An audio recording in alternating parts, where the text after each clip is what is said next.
But first, I want to start off the show tonight by taking a look at the ABC's flagship investigative program, Four Corners. Now, this is supposed to be the best of the best that the ABC can do. Hard-hitting, impartial journalism, breaking stories you need to know. Keeping all that in mind, what do you make of this? Political giants were slayed by community campaigns on behalf of underestimated women. Hello. These women have left in their wake a clutch of powerful people scratching their heads with the realisation that they are yesterday's men. Ryan gets the keys to Camp Frydenberg after being formally declared as the member for Kooyong. Dumbo was a very magical elephant, though. Dumbo rocked. Yes, Independence Day, as it was titled, purported to go, quote, behind the scenes with some of the independent women who defied the odds and defeated high-profile politicians from the two major political parties. But it appeared more a plug for one of the star teals, Kooyong MP Monique Ryan. It's clear from the opposition jeers that the Liberal Party won't soon let this woman forget that she took out one of their brightest political stars. Can the Minister please explain how he proposes to manage the oncoming national significant burden of disability and chronic illness? Put your masks on. From repeated infection. Put Your Masks On went viral within hours. It was a compelling first glimpse at how this new breed of politicians might wield their power. A compelling first glimpse. Louise Milligan perhaps read too much into that, I think. But what about this portrayal? The early goodwill between the new government and the supersized crossbench is at risk after the Prime Minister slashed parliamentary staffing allocations from 4 down to 1. So, going back to Friday, when you got that letter and when you discovered that this had happened, Yes. What was your visceral response? Oh, I'd feel like I'd been, punched in the chest. I was devastated. It's a bit empty at this point. And quite cavernous for just one MP and one staffer. Yes, that's true. So it's hard to imagine how we're going to do everything in this office with one staffer. Oh, so just one staffer, of course, plus the 4 electorate advisors provided by the taxpayer. Now, it isn't the ABC's job to argue for more taxpayer-funded bloat in these offices. Now, I get that the rise of the independents is very exciting for all of these ABC journalists as they effectively campaigned alongside them during the election.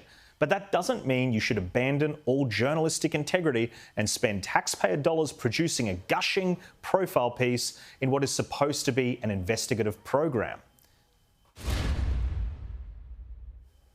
Well, joining me now to dissect the big stories of the week and the journalists who covered them is media writer for The Australian, Sophie Ellsworth, and of course, YouTuber and commentator Daisy Cousins. Daisy, why don't we start with you? Four Corners, it heralds itself as this investigative, hard-hitting program. That seemed like a bit of a puff piece to me. That is exactly the phrase that came to mind when I looked at it, the words puff piece. I thought, hang on a minute, this is sort of a parody of itself. Where's this, supposed hard-hitting journalism about all this stuff that they're always touting themselves for? And look, I really hate to say this, Jack, I don't mean to be unkind here, but if you're going to do a puff piece on any of the independents, I don't know why you choose Monique Ryan of all of them. I mean, I don't know, why wouldn't you choose someone like Allegra Spender? She's actually very interesting and impressive, but Monique Ryan, for God's sake, that little crack about put your masks on to the coalition, I mean, it was clear to me, I think anyway, that she practiced that in front of a mirror. And for goodness sake, when she did her debate against Josh Frydenberg, he managed to expose the fact she did not even have a policy on tax coming into the election, which tax is an important issue that affects everyone, and she said effectively it was not her job to have a policy on tax because she was an independent. I mean, are you kidding me? Why on earth would you choose Monique Ryan? And honestly, you know, these protestations that the ABC is not, you know, partial and not biased and not, you know, anti the Liberal Party and all that. Compare this puff piece on Monique Ryan to Inside the Canberra Bubble, which was basically Four Corners Love Island. I mean, you're telling me that they're putting this piece forward with a straight face, the way they've treated Liberal politicians in the past? Honestly, I quite resent the way the ABC has sort of campaigned for the teals in a way, because they've finally carved out a niche for women to be socially acceptable, really, without being a Labor supporter or a Green supporter, and that is to be a teal. So they've created space there for women not to be openly left, except this faction of acceptable woman is basically the same nutty undergraduate politics of the Greens, but sort of packaged attractively to be attractive to middle-class professionals. So big thumbs down to the ABC on this little piece of shtick. I didn't think they could go any lower, but apparently they did. Scathing. Sophie, do you agree with that? I mean, there is a very serious side to it as well. The whole purpose of the ABC, if you talk to them, is supposedly holding power to account. That doesn't really appear to be happening once their mates get in power. Well, Jack, I thought that program on Four Corners lacked a few critical points. Firstly, I wanted to know more about the teals policies. This is something that was sort of skirted over, really, in the lead up to the election. For instance, how are they going to meet these climate targets? How are they going to enforce integrity, gender equality, and sort of these broad brush statements? They need to be taken to task on it and reveal to the Australian public how they will try and implement these measures. Also, I was quite stunned that Monique Ryan didn't seem to know how many sitting weeks there were in Canberra. I think she should have been taken to task more on her knowledge of Parliament.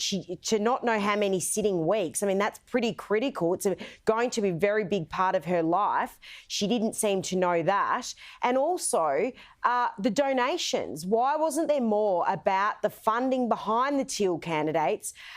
Namely Simon Holmes à Court. That was very controversial and something that drew a lot of attention in the lead up to the election.